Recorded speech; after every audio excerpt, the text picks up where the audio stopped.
So we've spoken about some of the traumas with food. We've spoken about shame and how it sits in the body. And I do want to make a comment on that part, because when you go and practice yoga, eventually the yoga teacher will tell the women and the men, but mostly the women, women store a lot of emotions in their hips, but they've never, in all of my, what, I don't know, 15, 20 years of going to yoga classes, I've never heard one tell me that the one of the emotions that are being stored in the hips is shame.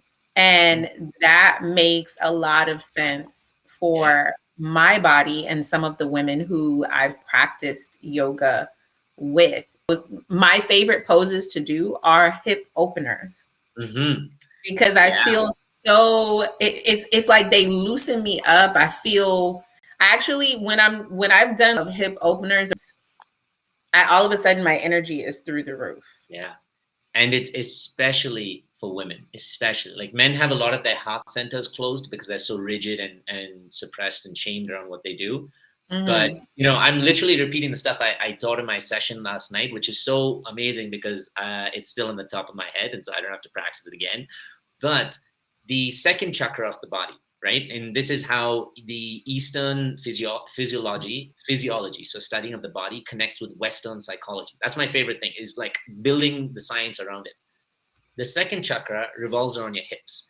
And this is the pleasure chakra. This is the one which is around flow, freedom, creativity, expression, etc. The first one is the base, which is the masculine one. So it's meant to create the platform. The second one then comes to flow. It's also what creates your self-expression, like how you show yourself, like who you are, how you feel about like trust, flow, faith, everything, blah, blah, blah. But here's the thing. Where is that most closely located? Around our sexual organs, right? Because it's below the navel and it's right around the hips. What are our sexual organs most closely related to? Procreation for sure, but also pleasure for all of us, men and women. Now, what is also what society, or through anthropology, which is like studying like ancient societies and sociology, what have they consistently done around the concept of sex? They've shamed it. They've shamed it because it's the best way to attempt to control someone, their bodies, and how you want to run a society. So now, sex and sexual experience, which is actually also designed, the universe would not have designed us to enjoy sex if it was purely for procreation. It would have just become a habit matter and you'd get to do it and then be done with it. But there's a reason that the pleasure was associated with it so strongly, and why it's like located at the base of the chakra system, the second one, because it provides inspiration going through you. It's Mm. creativity. Who are the most creative people on the planet? It's women, because you can literally create life out of nothing. The Mm. beauty is you need a man to be able to do it. Otherwise, we would be long fucking gone. Like there would be no men around the place. They wouldn't be creating on their own. So the beauty is you need both. But if you are the most creative and you have the power of that level of creativity, you also have the power to that extent of shame around the same thing, which a man will never understand or experience. And so society, Mm. families, certain religions, like I love studying religion, but I don't like the wounded projections behind the people who manage the religions to control Mhm. people. But what they've done is they've suppressed women's desire to express themselves, their creativity, their sexuality. And so that's why most heavily you process shame. Now, what's another really sensitive thing for women? Their bodies.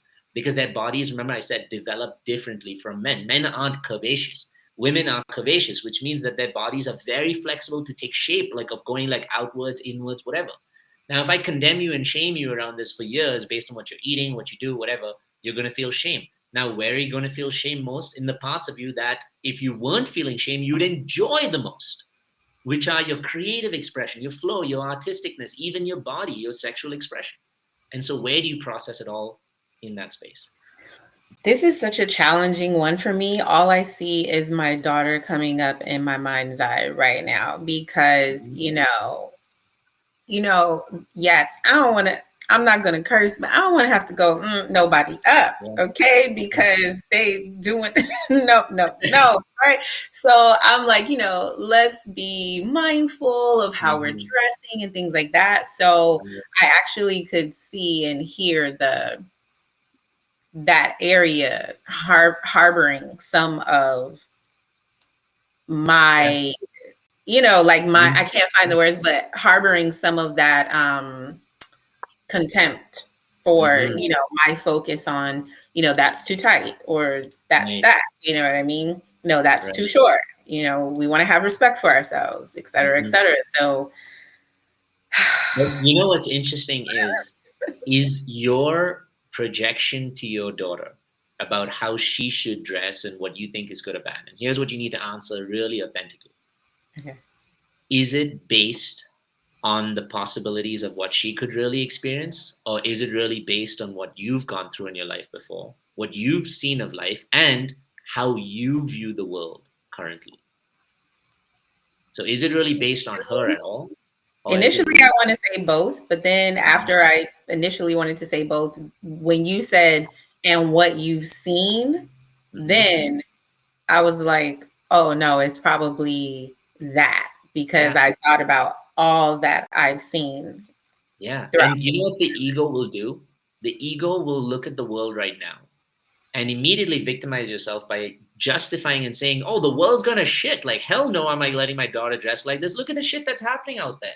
And that's an attempt at a parent's protective mechanism, which is good. There needs to be a protective mechanism.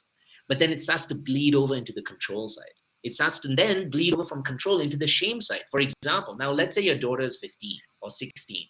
She's going to prom, she's wearing like a short dress or something. That same protective thing has now over the years, like I said, become controlling, so that when she comes in, you're like, what the hell are you wearing, girl? Do you want to look like a slut or this or that? And we unconsciously say those words. And do you want to just like, don't trust men because they're just going to use you for your bodies? We're programming them for a life that we're afraid of, but what happens is we get them used to a life that we're afraid of. And ultimately, the sad thing about it is maybe they encounter that life that we are afraid of. And you know what happens at the end? The ego gets to say, see, I was right. And that's what it wants to do all along. And it Mm, does it through this crazy like loop and a cycle. I have seen people who, because the truth is, no matter what you do, you can never protect your offspring 100%. And that's why they leave home at like 18 or whatever to discover their lives and their worlds. And they will go through pain, they will go through hardship. Because if you could contain your kid and put them in the basement, lock them up for their whole lives and be like, okay, now I know you're safe, you also create like a completely constrained human being with locked up like energy centers who's like completely resentful of you and life. So the truth is you have to also trust life while you're providing the certain restrictions, provisions, protection that's possible. If you think of your daughter at like growing up and that's in your mind, think about your husband, what he's thinking. And why I say it is because it is a natural evolutionary predisposition of a healthy masculine to be protective. It has to be. That's why physiologically we have testosterone, which allows our muscles to grow bigger, our bones to be stronger, literally. mhm, So because we're meant evolutionary to be the protective being, so now he's got a little cub growing up, right? And she's going to be a little lioness someday. And in his mind is like, oh goddamn, I have to protect them from all these other like crazy fucking hormone raging lions, cubs coming out all over the place. But mhm, if he does it with control, she will forever resent him. And the problem is that's mhm, not her problem. That's the parent's problem. It's so difficult to provide that level of freedom but simultaneously security. But that balance is the balance that helps the child grow up to say, I can take over the world, but at the end of the day, if something really bad happens, I'll always have daddy and mommy. And those are important things for a child to feel growing up. Okay, so I will continue down my path of asking the why questions and what makes you Good. want to do that. Hey, and welcome to the Inner Yats YouTube page. If you like our content, make sure you click the like and the subscribe button so that you get more of these amazing videos that keep coming your way.